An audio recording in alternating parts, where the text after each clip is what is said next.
This is Highside, Lowside, Season 2, Episode 1, Scene 2, ABC, Take 2. Easy Slater. AC Slater over here. Howdy, this is Lemmy with RevZilla. Welcome back to another episode of Highside, Lowside. I'm joined today by these gasholes, Joe Zito and Spurgeon, and today we're going to talk a little bit about what makes a motorcyclist. Guys, this is Season 2. It's it. I'm ready. Yeah, before we dive into any of this, we need to let you guys know that for the Highside, Lowside podcast, we're actually going to just change things up a bit for Season 2. We're going to go beyond the couch.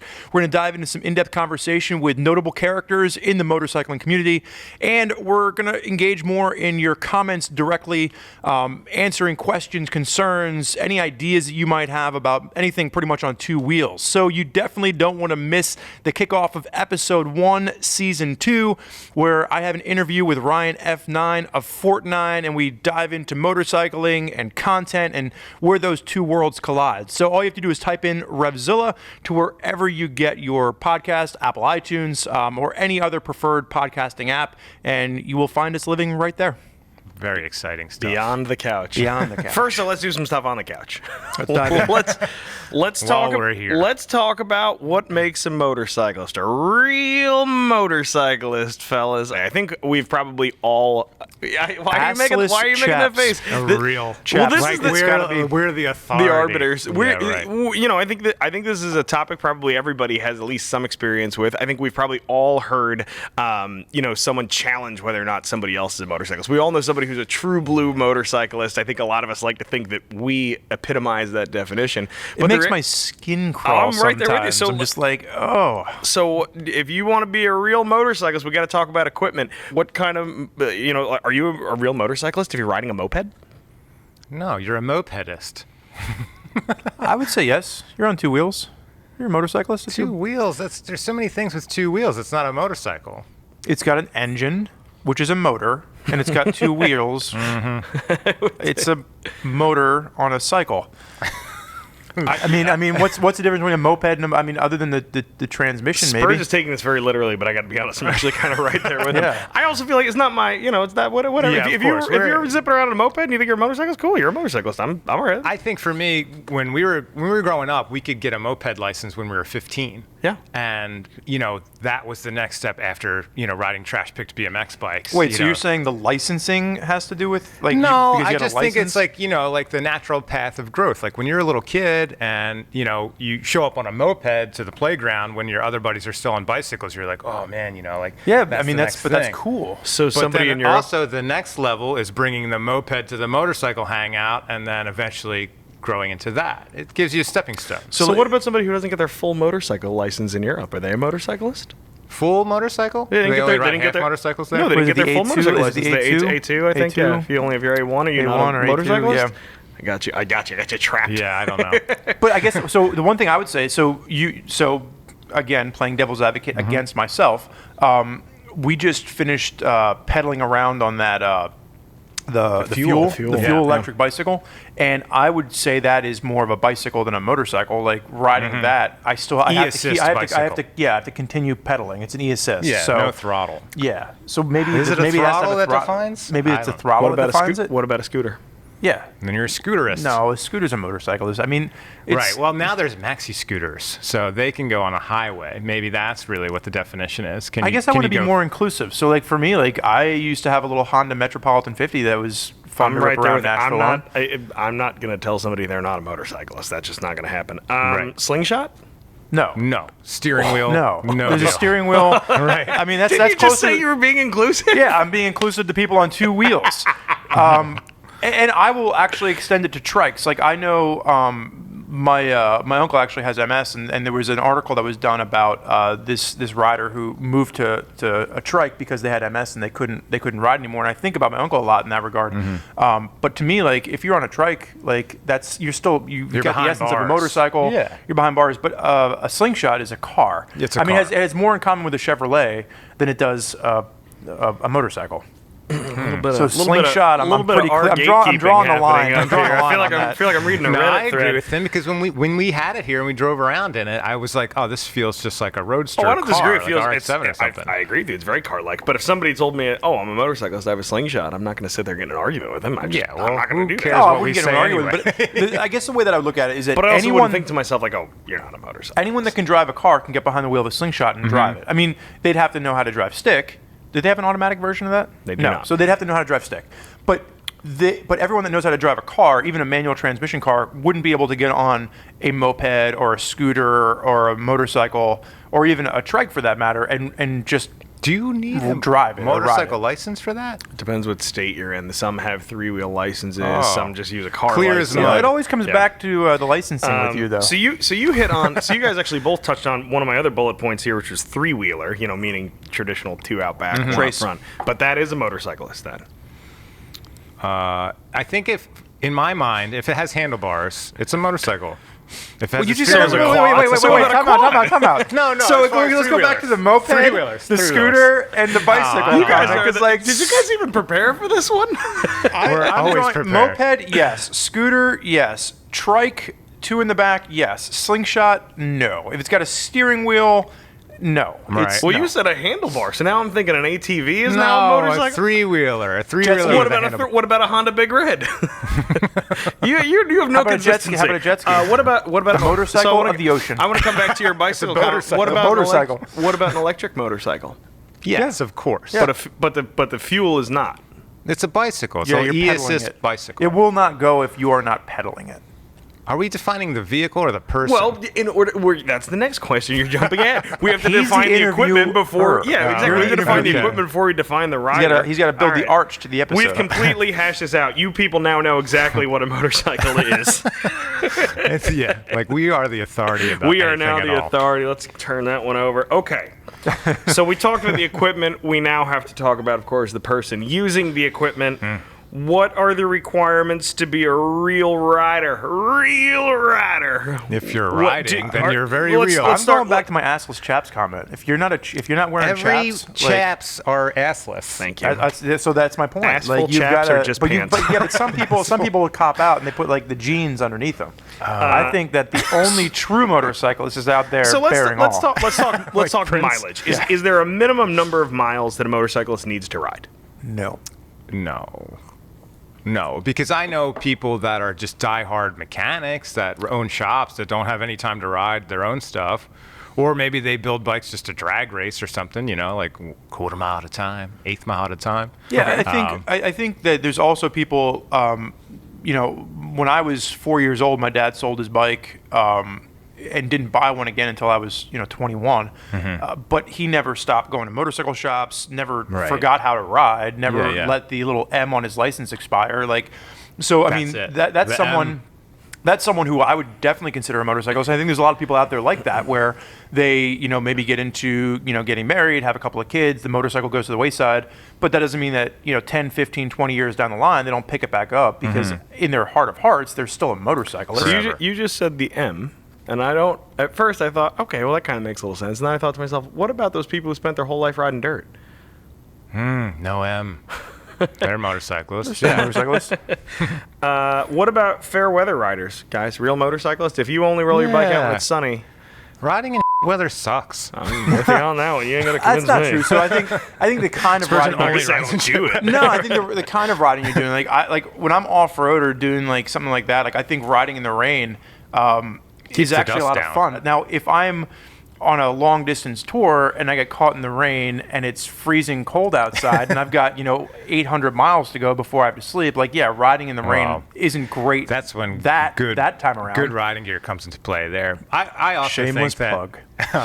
I also think that when the weather pay for this is show bad, somehow. when it's super cold or a flash thunderstorm comes through or whatever, like those are the rides that are really memorable. It's kind of easy to forget the rides that went perfectly well and the weather Right. was all super But nice. Something you know? but I bad don't- has to but I happen, don't- so you have a story. Nobody ever Right. tells the story, but the Yeah. time they took this real long trip and they just got there Everything successfully. was It was cool. very It eventful. was very comfortable. But I and would I not saw my someone. Nana. I'll put you guys down there. Hi, All right, Nana. so I'll give you another one to chew on for a minute. Well, What no, about... but just I guess my point is like I can understand how fair weather riding, like people would be like, I'd rather just ride when it's sunny. So I wouldn't knock somebody if they're like, man, I don't like to ride when it's raining outside. Like I think about like classic motorcycles. Like if you collect a bunch of vintage bikes, like you probably don't want to go out and just ride the rain on those. I don't want to clean them. I'm looking right at you. Well, that's fine and Dan. I mean, and I'll be even if I'm on a borrowed bike, I don't want to ride in bad weather if I don't have to. Yeah, but I would never call you a non-motorcyclist. Well, but I guess what I'm saying too is like the fact that I don't want to, even if you are the most, even if you are really rigid to this only fair weather riding, if you get caught in rain, guess what? You're riding in rain. Yeah.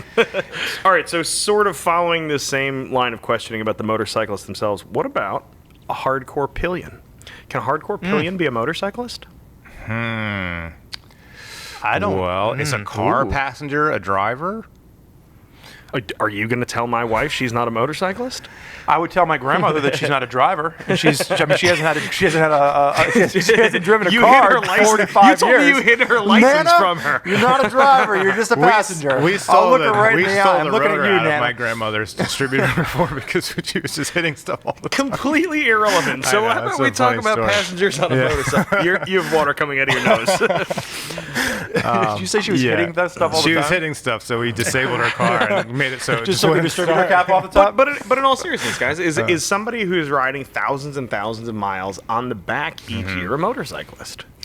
That one's a gray area for me. I think really, I think it's tougher to be a passenger. I mean, how recently have you passenged a motorcycle? I've only done it. I can probably count on one hand the amount of It times is I've done like it in life. so terrifying. I think it's harder to be a passenger for me because I became a motorcyclist first. I only, rode in the back of a bike and once also before you're I got like my one license. and a half times the size. Yeah, of a normal exactly. Whoever's riding me around, I'm always bigger and like dwarfing them.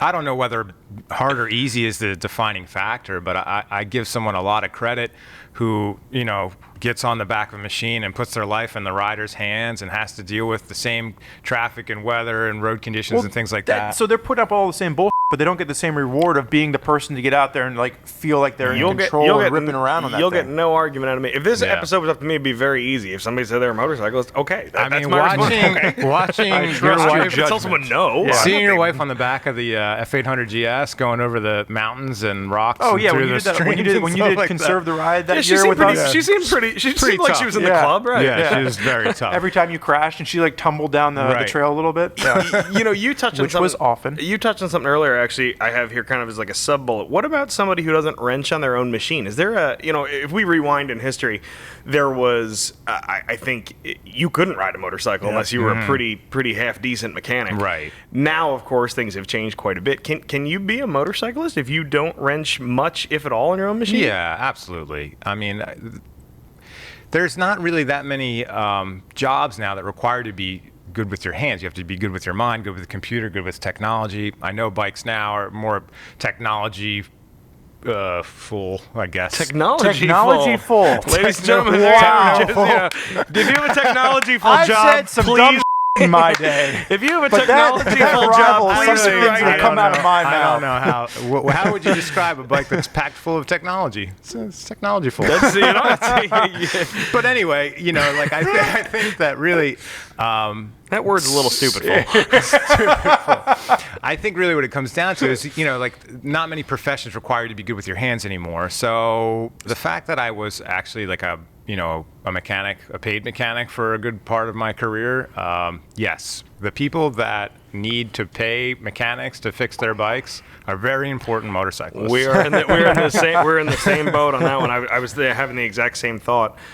It's funny to me too because I feel like the people I know who are most talented in terms of builders, we've discussed this before, the people who really crank out nice stuff are usually the last people to sort of, impose upon other people that they need to achieve some minimum level. I mean, even think about the most talented guys we know who are putting bikes together. Nobody's sandcasting their own engine cases. Well, there's always, like, it's non-binary. You know what I mean? Right. There's so many different levels in between. Like, I looked at my chain and I put some lube on it once in a while. To a guy who's, like you said, like building his own cranks and things like that. you, like a wizard.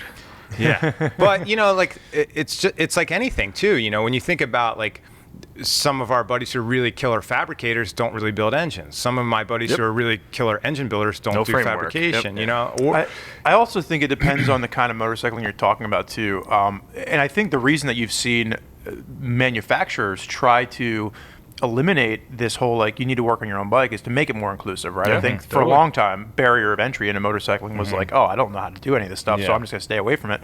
I think the one avenue is really in the dirt world. I mean, if you there's a lot of like regular maintenance you have to do. If you're buying one of those, you're not coming out. A lot of zip ties and safety wire. But I mean, just fixing a flat tire on the side of the trail, Right. bare minimum maintenance, right? Knowing how to do an oil change. If you own a KTM and you don't know how to change your own oil, We finally like, we got a KTM dirt bike in. Thank But- you. Keeping the streak how long do we alive, make it? boys. Like 15 minutes Needs in an the oil episode? change it every was- 3 hours. But those are the factors where it's like you can own a motorcycle and you can be a motorcyclist without knowing how to do those things. You're just gonna have to pay a lot of money breach to do it. yeah. All right, let's put that one to bed. Is being a rider continuous? You know, you had talked about your dad sort of getting rid of the bike for a little bit, and I think that maybe is a pretty common, story Sure. I've heard before. But you know, I think about people who are hardcore riders and then stop for whatever reason. Your dad, I think, elected to stop riding for a little bit, did. right? Yep. But then there was also people you had touched on earlier, somebody who was, forced to stop riding due to an injury. And then I also think too, how does your time away affect it? You know, like, is there a difference between, I wasn't riding, when I was injured recently. Was I not a motorcyclist? Like, how long? If you don't ride for 50 years, you still a motorcyclist? How does this go? How does this work, guys? I think it's a lifelong thing, man. Like once you experience it, whether it's your own bike or you borrowed a bike or whatever, I just think that I don't know whether it's like, oh, I rode a motorcycle once and now I'm a motorcyclist forever. But, I've met a lot of old timers in my day working on old bikes that, gave up Triumphs in the 60s, because like you said before, maybe had a family or maybe they got injured or their job moved them somewhere where it wasn't really great to ride. Found Harley Davidson. Could have been that. That's why they gave him up. But what about so I think you asked a really good question here because, and you actually made the point of like, what if you get on a motorcycle one time? Mm-hmm. Probably not. Maybe because you got on one time, you walked away, and you're like, well, that wasn't for me. Well, maybe it's for the folks that What about were- 2 times? What about 3 times? I think it's when a it's serious flipped the question. switch in The your slippery head. slope rears its ugly head. No, but so I guess my question is what about someone that gets on a motorcycle, whether they're riding for 6 months, a year, or whatever, they have a mishap and they're like, screw this, that is not for me, I'm not doing this ever again. And they walk away willingly and say, I don't want to do this anymore. Yeah.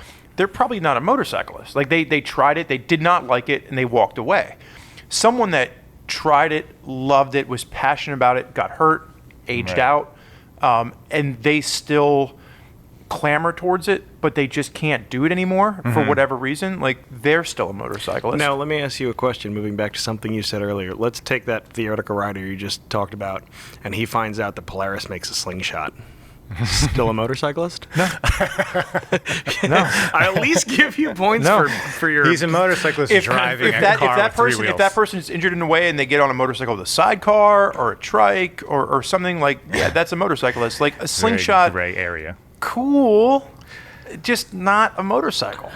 Not. so judgy over there. Just so... I've been very non-judgy. No, old moped Joe over here.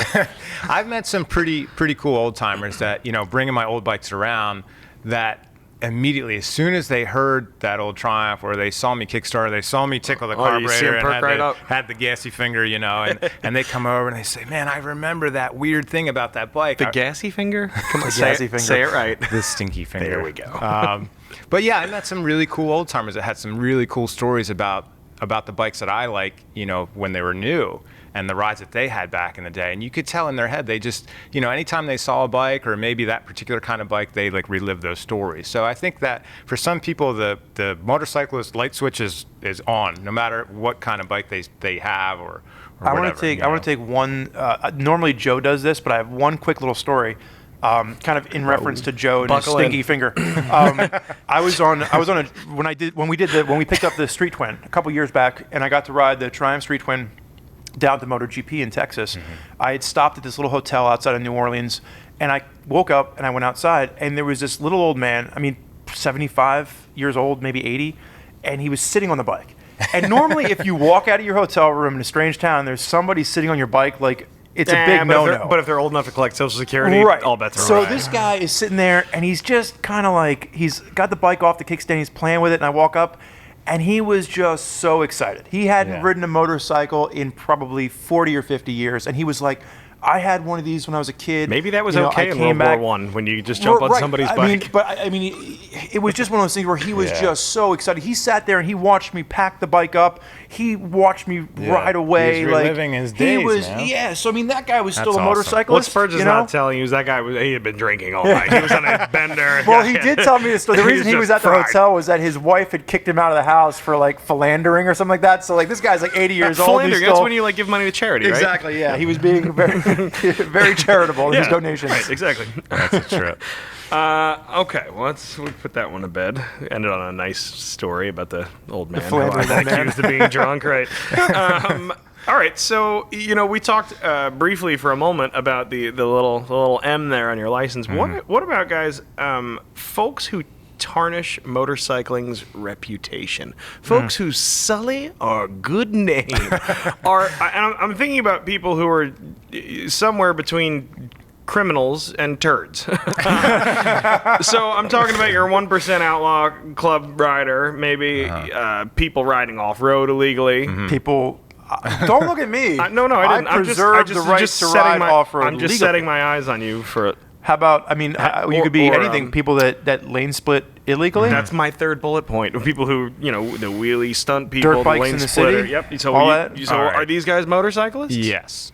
For me, Unfortunately. I think. All right, so it's bad news bears to have folks do bad things, regardless of what kind of vehicle they're into. But you can't deny the fact that outlaw motorcyclists, stunt dudes doing wheelies, dirt bike people riding illegal places, are kind of all of the things that motorcycling like sensationalizes. You know what I mean? Like I think that is kind of. I think that's what kind of media sensationalizes. Well, I think that that's the draw, man. You know what I mean? It's like, like these dudes are kind of these are kind of bad dudes. Like if you're kind of a square and you're looking for some sort of like cool group to associate yourself with, like you could get a bike and then like hope that maybe some of your other square buds think that you're like an outlaw dude or something. You know what I mean? Do you hear that? That's the sound of Spurgeon right now powdering his molars. He's grinding them into a fine paste. Go. So, I mean, first of all, for anyone born after 1965, when Joe says a square, he's talking about someone I'm assuming that's a little bit on the nerdy side of life. Man, calling you out. You just I'm old. It is what it is. I never once, as a kid looking into motorcycling, as a motorcyclist, looked to someone doing outlaw and was like, man, I want to be like that. Like I just that was always the turnoff to me. It was the reason that I never really found a lot of the motorcycling culture that gets personified in television to be cool at all. And So it you never almost saw a bothers dude me. like doing a burnout or a wheelie and been like, ugh, sick. You were like, shame. So- Keep No, those like- wheels on the ground. No, but in what kind of an environment? Like a burnout or a wheelie in an environment where it's like, oh, that's cool, would be like when you're coming down the track and the bike's got so much power that it's like it's doing a wheelie. Or if someone's in a closed environment where they're doing a wheelie and they're not wheeling This sounds in like between a whole different traffic on episode. 95. What constitutes an actual wheelie? Well, no, but I think that like if you're doing it in a way that's causing fear or discomfort to someone else, Right. You're being If an someone ass. launched their bike in the side of my wife's car and hurt her or something like that, yeah, like that is really stupid.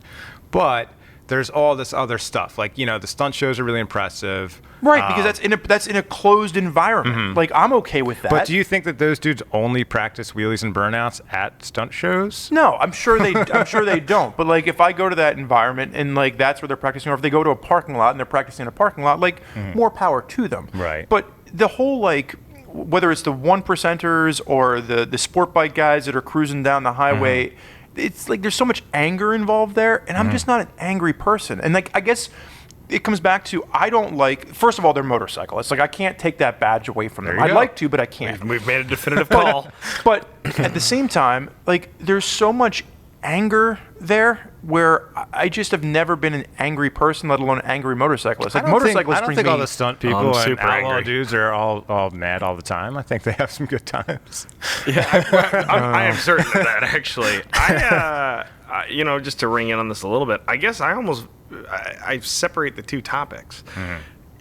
there's look, if somebody wants to say that 8-year-old kid illegally ripping a wheelie down Broad Street on his, ancient KX 250 is not a motorcyclist, that's fine. That non-motorcyclist kid can come over and teach me how to ride anytime he's free. And similarly, I think, some of these groups, look, for you to sit here on your soapbox and preach a little bit is a little rough. I've been with you, ridden many times with you, where we have been guilty of multiple felonies within very short time spans here. I don't think there's anyone in this room that hasn't done triple digits on two wheels. Okay, so but that's the same thing. I've speeded. I've sped. But did you sped on a technology full motorcycle? But I we are the dumbest motorcyclists. But again, I think it comes back to like how I've never done it in a way, and I've been with you. I know what you're talking about, but I've never done it in a way where I've put somebody else in an uncomfortable situation. I've never done triple digits in between cars. I've never. Yeah, but as a 1% guy riding around in his completely stock Harley who happens to be running a saddlebag full of meth somewhere, is he like putting anybody at risk? I don't have a problem with him. If he's just doing his job and putting putting food on the table, and meth in the pockets. And now we're getting into like, should we denounce I'm drug learning dealers? so much during this conversation about you guys. Okay, so many gray areas. we hammered that one home. That's definitely done. Daddy's brought home the bacon. So now we're gonna get to the question that you were champing at the bit about earlier. Logically descending from the previous question. Lemmy doesn't believe that it's chomping at the bit. He believes it's champing at the bit. It is champing at the bit, and I don't want to talk anymore about it because I'm correct and you are wrong. Logically descending from the previous question, who exactly defines the motorcyclist? Is it self? Is it us as motorcyclists? Is it society as general? Who? I think it's yourself. You know what I mean? Who cares what anyone else says? If you say you're a motorcyclist and you don't own a motorcycle, you just have a stack of motorcycle magazines. What if if you said that about yourself, but all you had was a moped, and then you talked to a guy like you? Old Judgy Joe. I would actually see if he would let me ride his moped, because I do miss them. They're cool. I kind of agree with Joe on this one. I mean, for as much as we can sit here and talk about this. Who cares what we say? Like, at the end of the day, like, we can sit here and have an entertaining conversation that's fun to laugh at. But right. If somebody is going to identify as a motorcyclist, like, I'll pat them on the back and be like, I really think that's unless they're in a slingshot. It's because it's not a motorcycle. I think honestly, man, it's like I was thinking earlier. It's like if something impacts you, whether it's a movie or you see a guy on a bike, or you're really into racing, or you're really into, not even the riding aspect, but just like building really crazy drag bike engines or something wild, or land speed bikes or something like that. Think of a land speed racer who spends 99% of the time building the bike, and you only get to run it once or twice a year. You know what I mean? Like, that dude's a motorcyclist. I think it's like once that switch is flipped in your head, man, and that kind of machine really turns you on, and that's where you put a lot of your efforts and your thoughts. Like, you're a motorcyclist for sure. I've been wrong before, and I'll be wrong again. You've been wrong before? I have. Oh, wow. I've got a list that I keep on myself and everyone else.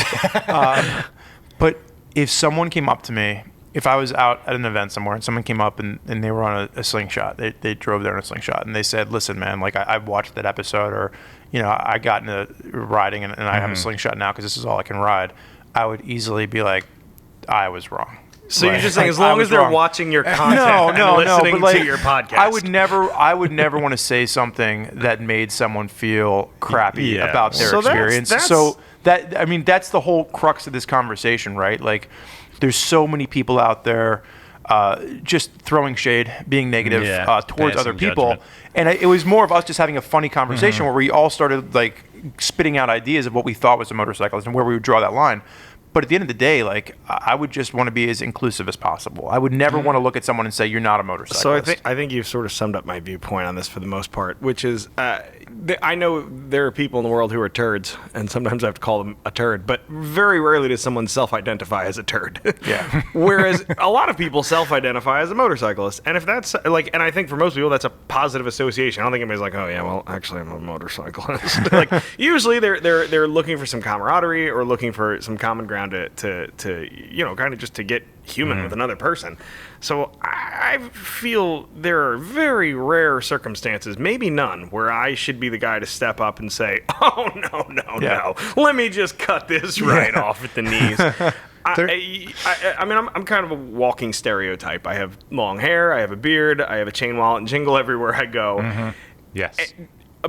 People who don't know anything about motorcyclists know that I'm a motorcyclist and I probably have a Harley. It is what it is. Society defines me that way.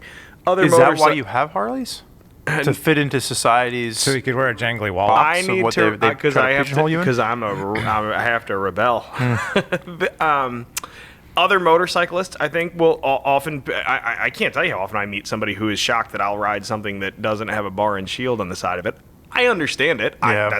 I really am. Not, I do find that interesting. interesting when I'm out with you and people are like, "Why are you on that bike?" I ride It's like, everything. wow, I'll even ride a slingshot or a moped. Oh, I've seen it. 'Cause I like 'em. I've seen that video. For me, I think that the important thing to consider, something that I learned getting to be an older guy. An old man. Joe. when you're in your late teens, early 20s, like you're all full of ego and all this bullshit. There's always somebody out there that's a little bit more into it than you are. You know what I mean? You mean me? Anybody. You know what I mean? Like as an example, you could say like, I do all these track days and my bike is like super sick. I spent all this money on all this gear and all this stuff. There's still going to be a guy blowing your doors off on the track. Right, some piece of junk. Yeah. The other thing is, like the wrenchy aspect, because we ride and wrench, a ton, and I would like to say, obviously, I can weld and build wheels and rebuild engines and stuff like that. There are tons and tons of more people out there that are better at all that stuff than I am, or maybe know way more than I do. Yep. And I could go along and say like, oh well, if you've never rebuilt an engine, you're not a motorcyclist. Well, like that's stupid. You know what I mean? So the important thing to think of, especially now getting into racing modern dirt bikes, is, man, there's times where I'm on my dirt bike and I'm thinking, what kind of dirt bike is it? I'm not going to say. But I'm thinking like, man, like I'm running the most perfect lines back here, and I'm in a higher gear than I've ever been through here before. And then Mike blows right by Lafferty ya, right? blows right by No, ya. like I took my bike to a vintage race a few months ago, and a dude on an old IT 400 like blew my doors off, and I went up to him at the end of the race and I said, hey man, like that was pretty wild. You're riding hard on that thing. The guy was in the 70 plus class, So like not only was his bike old, but he was old and he smoked me, and I'm riding a brand new bike. So Mike I think, Lafferty's dad. I just think it's really important to consider the fact that there's always somebody out there who will know more or be better at it or whatever. Now, but we're all motorcyclists. I do have to ask you about that guy though on the IT. Firstly, was that his bike? Second, had he been drinking all night? That's the real question. Guys, we got one extra credit question here. And Bonus. I feel like this might get we might get holistic now. We're gonna get philosophical. Oh boy. So, have you guys heard the expression "cowboy up"? Cowboy up. What does that mean? That's like when people get on their horses and ride away. It's Is a that pickup. what it It's a pickup I line. think At a it's bar? like be tough. Get the job done. Cowboy up. Oh, I thought that meant like you get on your horse. like is that like man up? They're not telling you, of course, to go buy cattle. I think, probably same vein, sure. Wait, they want you to go buy cattle? Like cowboy well, up? I'm saying I don't think the Go expression buy a is- horse. That's what I'm saying. It's not that. The idea there is that there are certain qualities that a cowboy is going to have. Are there certain qualities that a motorcyclist has? Is that maybe why we're so hard and we're so rigid and inflexible with this definition? Is this motorcyclist sort of trying to carry tradition forward? Is there something more to a motorcyclist? Yeah, I think that's where a lot of the camaraderie comes into play, and the wave and all that stuff. It's just like, oh, hey, I see you're out here riding in shit weather, and these crazy goobers in their cars on their phones all the time trying to kill us. Like, it's almost like, cool, yeah, like you get it. This is worth it. Like Lemmy hates the wave. Well, I mean, I just think that there's a bond between people that are experiencing something that's a little bit tougher than the norm. I don't think that holds true anymore. I think for me, the way that I see motorcycling evolving is that it is more inclusive, and I think that brings in all different kinds of people for all different kinds of reasons. Whether it's really affordable transportation, I think there is a camaraderie aspect of it too. But I think realistically, when you're looking at it, it's more about the changing view, and I think over the past 30 or 40 years, the reasons that people get into motorcycling has changed. The way that I see it, I've talked to so many people, and their reason for just getting into it is so drastically different than the next person down the line. I think that we have to be okay with the fact that it's maybe there is no unifying idea of what a motorcyclist is anymore. I don't know, man. I disagree. I feel like when I meet most motorcyclists, and I'm generalizing here, but motorcyclists generally have to be kind of tough cookies. To your point, we're dealing with some weather extremes. Maybe everybody else isn't. While I don't think it's a requirement that you work on your own machine, I think your life is a lot simpler if you do. And again, not maybe every time you hit the hotel you're rebuilding the motor, but to your point, checking tire pressure, or, chain slack, lubing your chain, etc. Like that stuff it's inconvenient to bring your bike to a shop to do that sort of thing. I think too that most, kind of to our point earlier, most motorcyclists do have a little taste for danger. I think if you are riding a motorcycle in America and you do happen to hook up with somebody else who's riding, there is a fair chance you may break a law or two while you are out there aboard your machines. But I think that we're also seeing more often than not, people that are not necessarily looking for danger. They're just looking for a different way of... I'm not saying they're not out there. I'm just saying I feel like that's still the vast majority of people, and I feel like sort of, you do like the chin flip, where like, to Joe's point, like, yep, I see all the same stuff you're going through. Like, I got you. And not that it doesn't happen, but just as well as I do, there are some times when you run into somebody, and I know you've probably done this too, you see somebody who's got like a real wonky looking chain or something, and they can't adjust it, and you're just like, oh man, here we go. Like, it is what it is. Like, I think there are some things that define a motorcyclist. It's not that they don't adjust it, it's that they don't do anything to it. Like, I've looked at some chains on motorcycles, and I'm just like, oh my god, like that's just dangerous. But I'm not going to run right out and say that guy's not a motorcyclist. I wouldn't say he wasn't a motorcyclist. But I would say he's a neglectful mechanic. But I do think to myself, you are maybe not a model motorcyclist at this moment. Yeah. All right. Well, I think we have taught everyone, fortunately, exactly what makes up a real motorcyclist. Or Now, what not. we're in complete agreement. Yeah. You obviously all agree with us. That should be about it. Throw your comments in there telling us about your agreement right down below.